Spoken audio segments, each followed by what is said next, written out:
make our planet great again.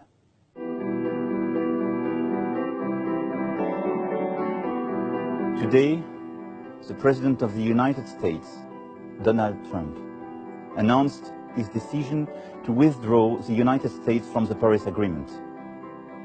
I do respect this decision, but I do think it is an actual mistake, both for the US and for our planet.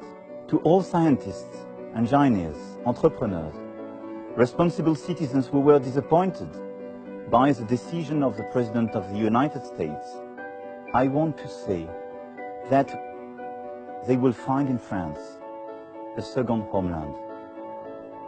I call on them, come and work here with us. I reaffirm clearly that the Paris Agreement remains irreversible and will be implemented, not just by France, but by all the other nations.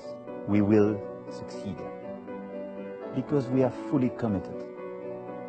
Because wherever we live, whoever we are, we all share the same responsibility.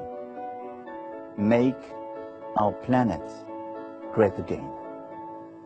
Thank you.